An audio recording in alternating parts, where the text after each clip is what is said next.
It's that time of year again, back to school season. Every year this is one of my absolute favorite times of the year. Even though I love summer vacation, I feel such a rush and a sense of motivation and anticipation every year whenever August comes around. I feel like every new school year is a period of renewal and a chance to just turn the page and start fresh. In this video, I'll go over my ultimate guide for back to school season. We're gonna go shopping for school supplies. I'm gonna tell you what I put in my backpack. I'm gonna plan my calendar for the year, organize my Notion page, and I'm gonna share some school/uni tips that I wish I knew before. For those of you who are new here, hi, my name is Marseille. I'm going into my third year of university this fall studying biomedical science with a minor in psychology. I really hope you're going to find some valuable advice in this video and hopefully feel less nervous and more prepared for the upcoming school year. Probably my favorite part of back to school season is shopping for stationery. Ever since I was so young, buying new pencils, highlighters, notebooks, that's always been like a second Christmas for me. So that's the plan for today. I'm going to go shopping for some school supplies. However, I am trying to be more environmentally and economically conscious, so I'm going to be trying to be a little more minimalistic this year and not buy too much and try and reuse some school supplies I had last year. I feel like it's so easy to get caught up in the whole back to school deals and just buy like everything new even if you don't necessarily need it. So I made a list of the things that I really need and I'm going to try my best to stick to that list.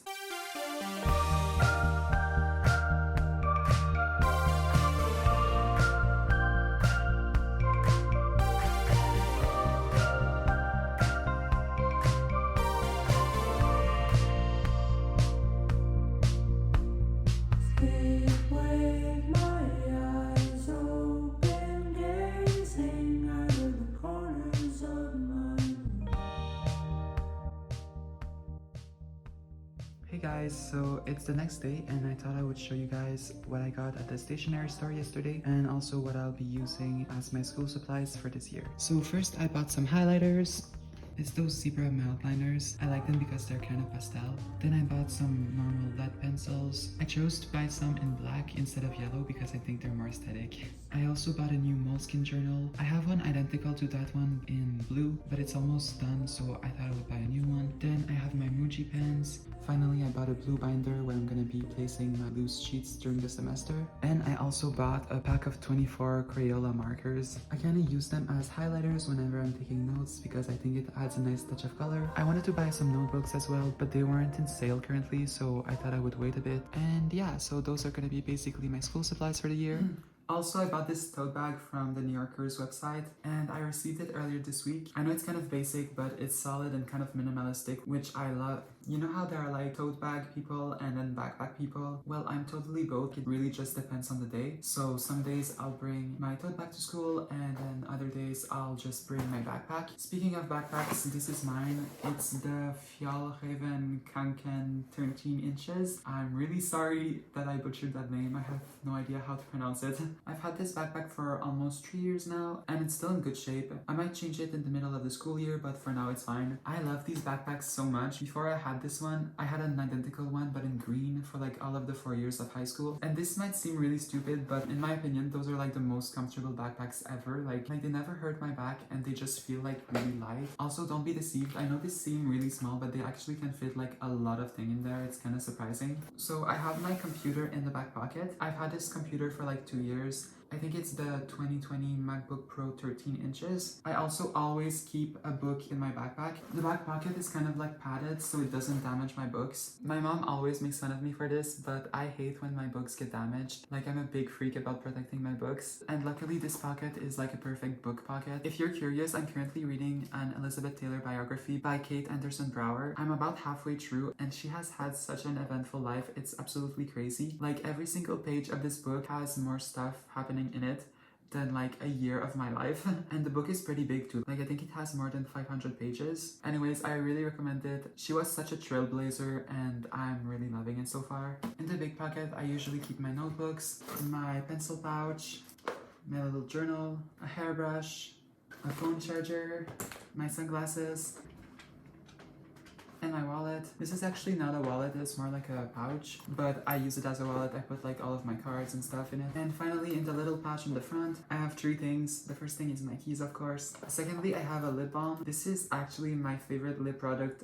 ever. I bought it at Anthropology for like $5, I think. Sometimes I get like really dry lips, especially in the winter, and I'm like really picky about like which lip products I use. I've tried so many, and the problem I have with most of them is that they moisturize my lips for like 5 minutes and then I end up being like drier than I was before. Also, sometimes the product feels like too heavy on my lips, which I don't like either. But anyhow, this product is like my favorite ever. It actually hydrates my lips and like it stays for a long time, and it's not too heavy or sticky or anything, and also it slightly tints your lips red, but like very naturally, which I kind of like, and it's raspberry scented and it smells just so good. Anyhow, I love this one. I really recommend it. And the third thing I have in there is my earphones. I keep them in a little pouch because I don't like it when they become all tangled. I personally love the wired ones. I used to have AirPods, but I lost them like within 2 months, so now I just stick to the wired ones. And yeah, that's basically what I keep in my bag. And finally, usually I keep like a little water bottle. I try not to put too much in my bag because I wear it for like all day and I don't like when it's too heavy. So yeah.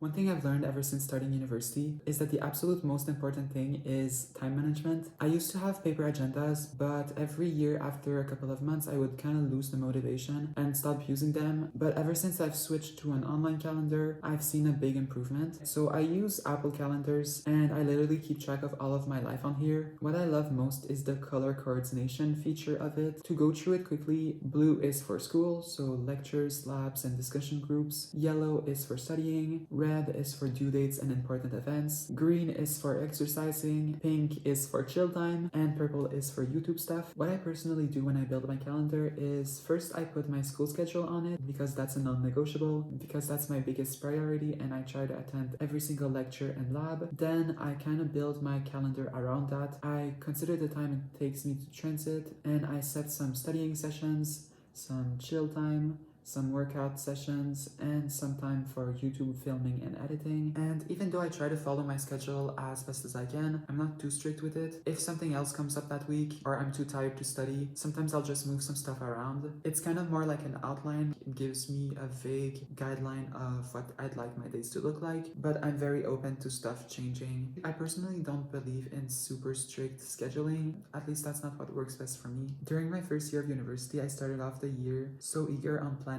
my time minute for minute, hour for hour, like it was actually insane. Like back then I made a schedule where I would plan out like every minute of my life and I would have like really specific things on there, and that did not work for me at all. I used to put so much pressure on myself to stick to the schedule, and whenever I would miss something I would feel guilty and my whole day would be off. It was bad. I eventually learned that a more flexible approach to scheduling worked best for me, so that's kind of what I'm doing now. Honestly, I love talking about calendar organization, and I'm kind of thinking of maybe doing like a whole video dedicated to that because there's so much I have to say and I don't have the time for this video. So if you're interested in that, please let me know because I'd be happy to make a video just on like my calendar scheduling and stuff.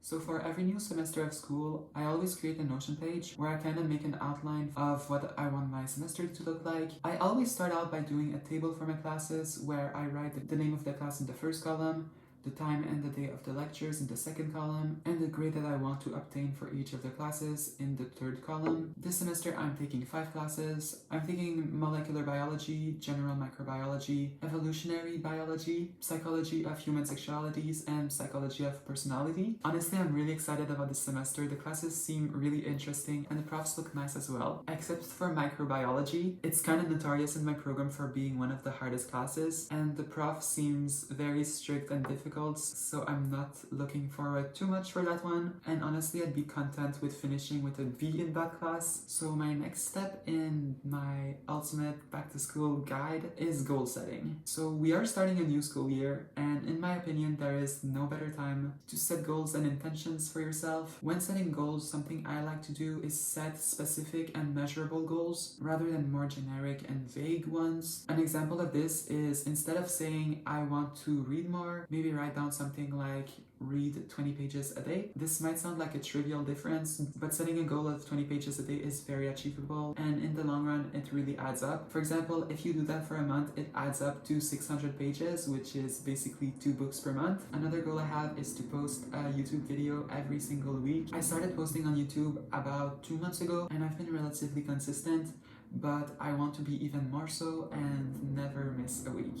Finally, I want to get an average of 8.5 this semester. This might sound weird, but my university has very strange GPA classifications. For example, an A plus is a 10, an A is a 9, an A minus is an 8, a B plus is a 7, and so on. And yeah, this semester I'm aiming for an 8.5, which I think is between an A minus and an A, which I think is pretty achievable. And my last goal is to go to yoga twice a week. I actually love going to yoga classes, but I haven't in the longest time. So I'm gonna renew my membership and hopefully start going again soon. Also, something that I really have to do before school starts again is fix my sleep schedule. During this summer, it's honestly been kind of all over the place. Recently, I've been going to sleep at around 11 and waking up around 8, which isn't that bad, but that won't do for the school years since on most days my classes start at 8:30.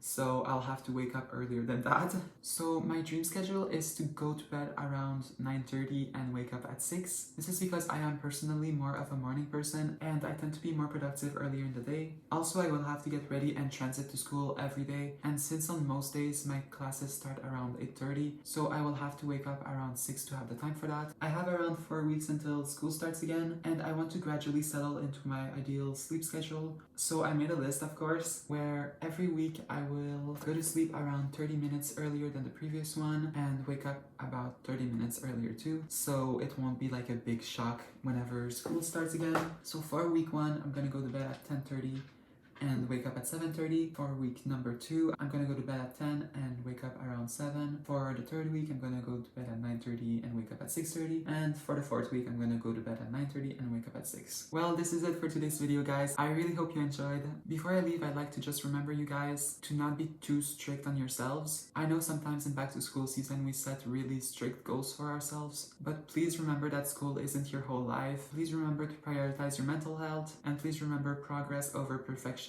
always. In my first year of university, I was so strict on myself and I was so caught up in having like the perfect GPA and like A plus in every single one of my classes that I actually ended up burning out in the middle of the first semester, and that's very counterproductive because that left me with all of my grades dropping super low. So please do your best, but remember that your grades don't define you and that you will pass your classes and that you will graduate with your degree. So at the end of the day, everything will be fine. Thank you again for watching, and I'll see you guys next week. Bye!